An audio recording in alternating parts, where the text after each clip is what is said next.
This is a download from BFM 89.9, the business station. This is Tech Talk, and my name is Jeff Sandhu. Cybersecurity is still a major concern across the globe and in the US. More than half of the 200-plus government employees polled recently said cybersecurity is high priority among their agency's current IT initiatives. Here with me today to talk about angels versus demons, the state of cybersecurity, is Krishna Rajagopal, the CEO of AKATI Consulting. So Krishna, how is the world of cybersecurity these days, and how big of a market is the cybersecurity industry actually is? Because a lot of people here, we always talk about cybersecurity. It feels like it's a big market. There's a lot of money to be made. Well, Jeff, yes, it is actually. If you actually look at it, in 2015, the cybersecurity industry was about $77 billion, roughly. Wow. That was roughly what people spent.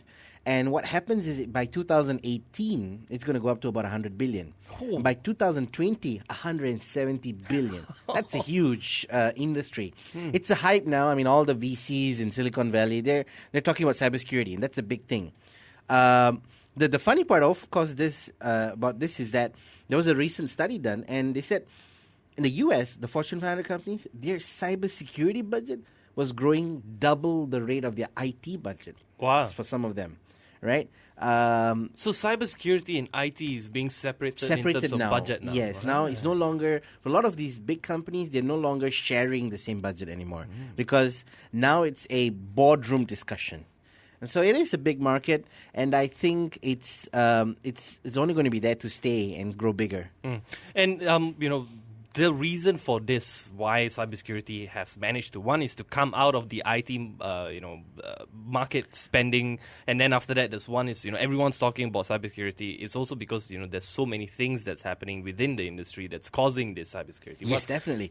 I mean, and also because it's so pervasive now, right? Yeah. There is a smart this and a smart that, right? So the risk, of course, it's opening up everywhere as well. So what are the trends that we're seeing in terms of the industry? Well, it's interesting because you know why? I would say first thing that was very interesting the last year was that, there's zero-day exploits. These are exploits that do not have a patch yet. Now, usually zero-day exploits lifespan is lasting from anything from several hours to about 30 days max, right? Before the vendor actually patches it. But last year we saw 5 zero-day exploits that were unpatched close to 295 days. Wow. That's something That's nearly a year. That's nearly a year, right?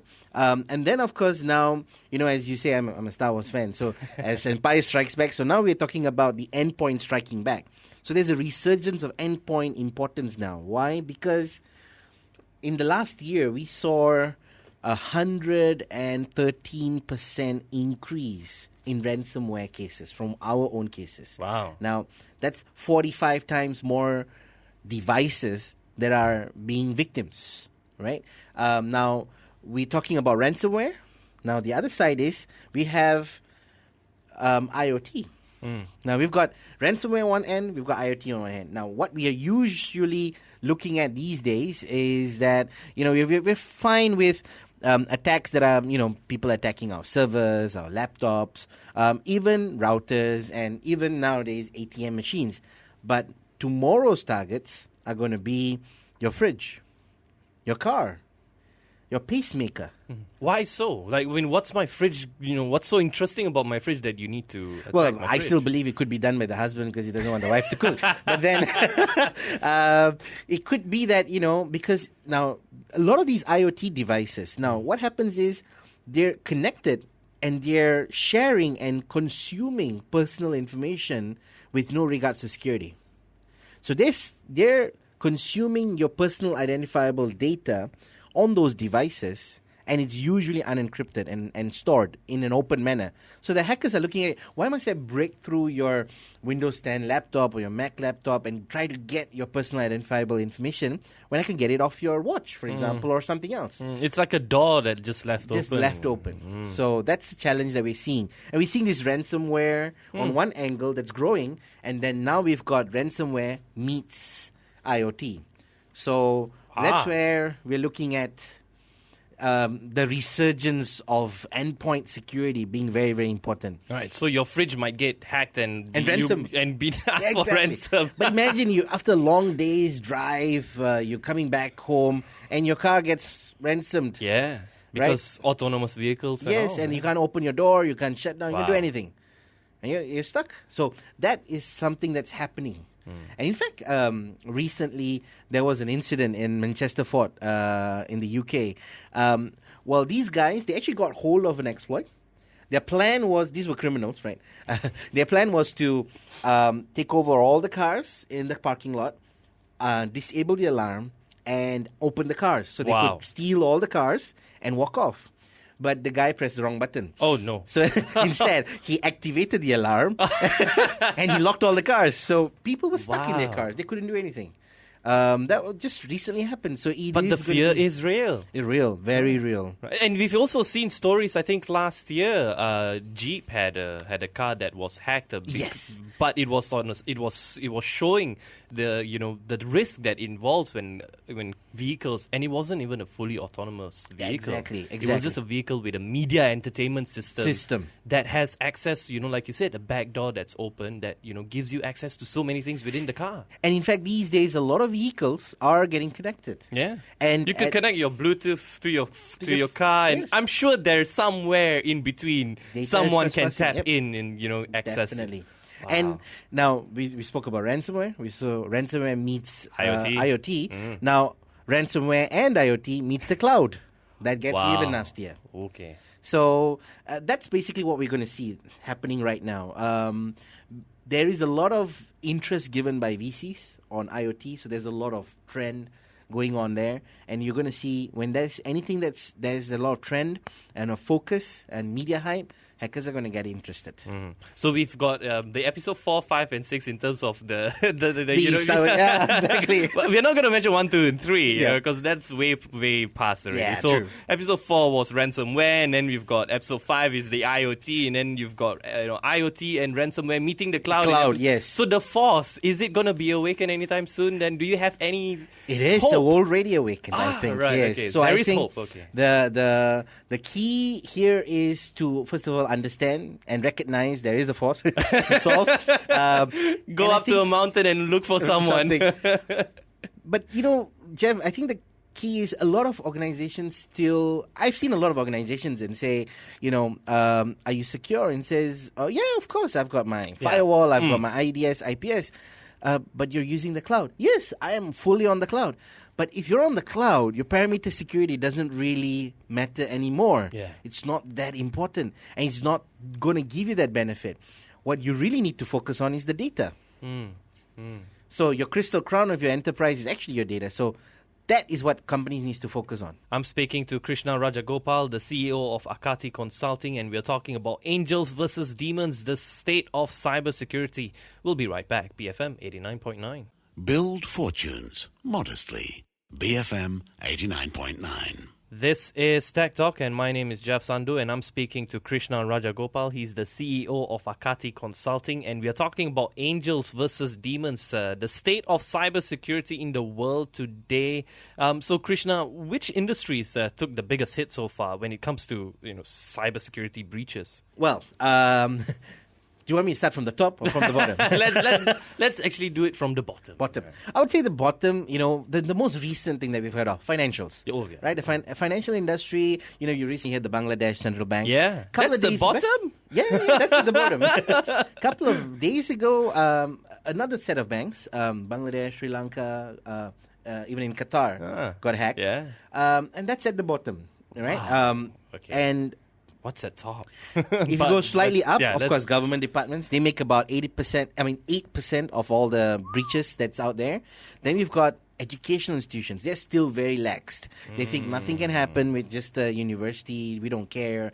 But they make up 10% of all the breaches that happened. What's so interesting about universities and education? Well, if I'm a student, there's a lot of things that's interesting, right? Right. So, grades.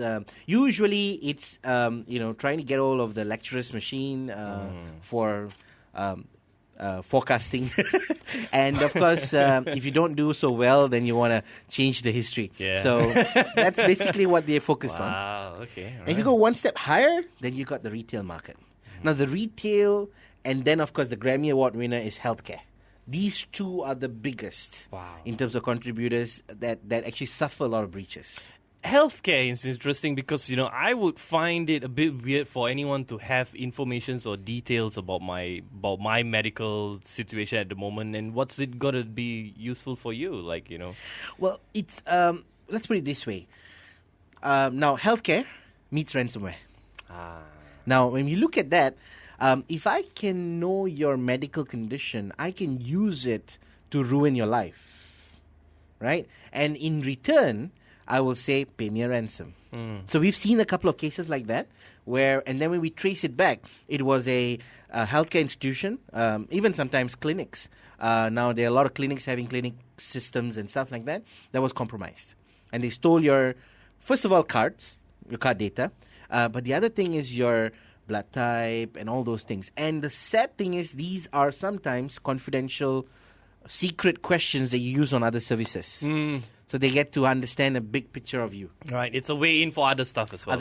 Right. Yeah. Are governments doing anything about, all these breaches at the moment?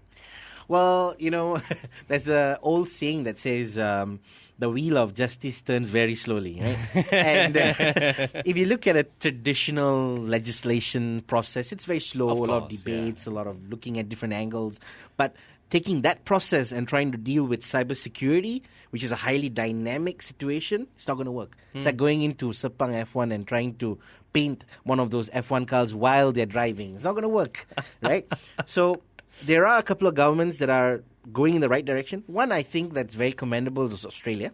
Recently, I think the Prime Minister, Malcolm Turnbull, right? He announced a $230 million strategy.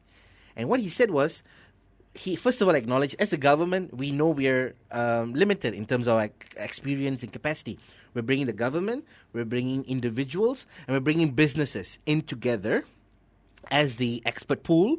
And we're going to do services that will benefit the Australian organizations. For example, they're going to give the top 100 ASX listed companies a regular health check on cybersecurity. Wow. Right? That's something that we definitely need in Malaysia.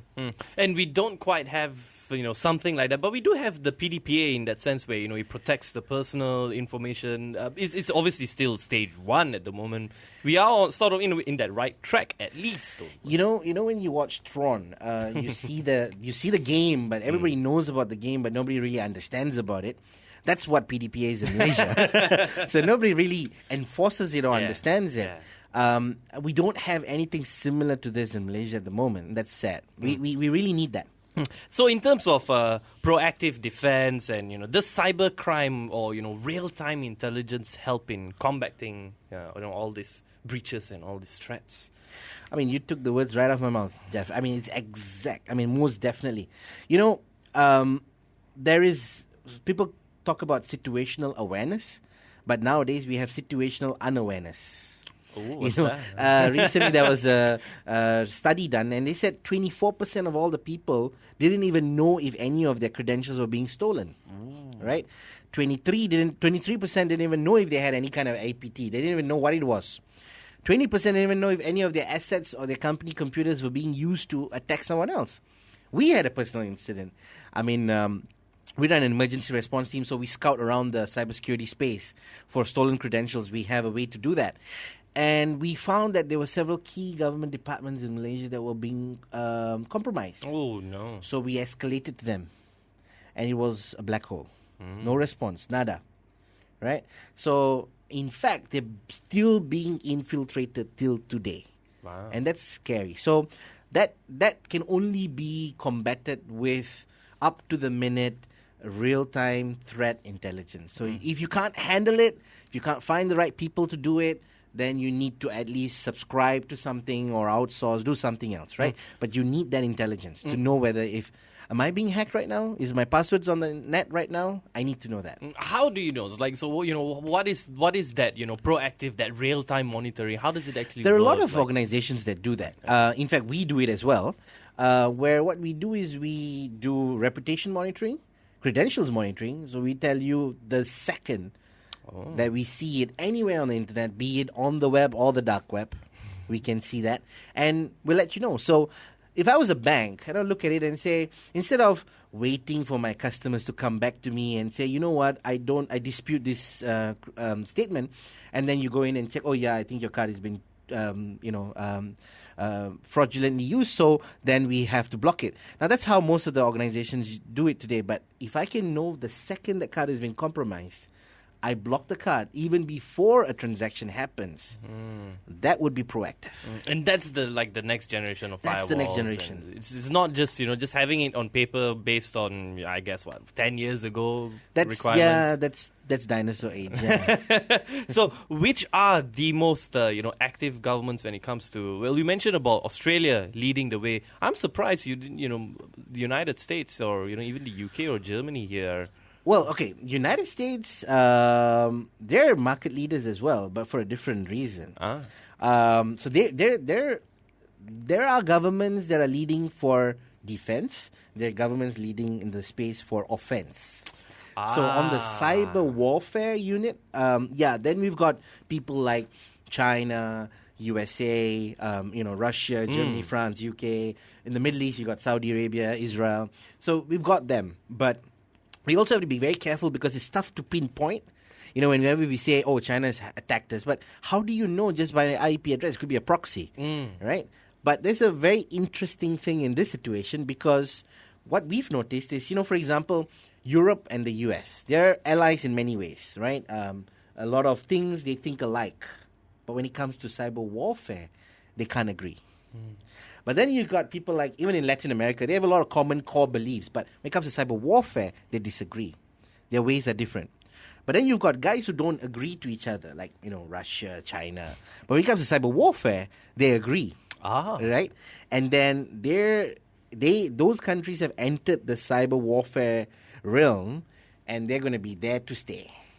So for countries that are still meddling on should we not, well, it's a matter of, it's no longer a choice, I would say.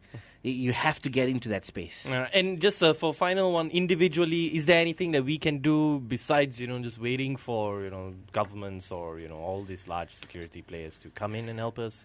I would say, I'll share with you something that we've noticed, right? We've noticed that in the last 1 year, 50% of all the emails for phishing were clicked within the first hour. That's bad. Apart from that, 60% of attacks that were, targeting an organization, the attackers were able to compromise within minutes, no longer days, right?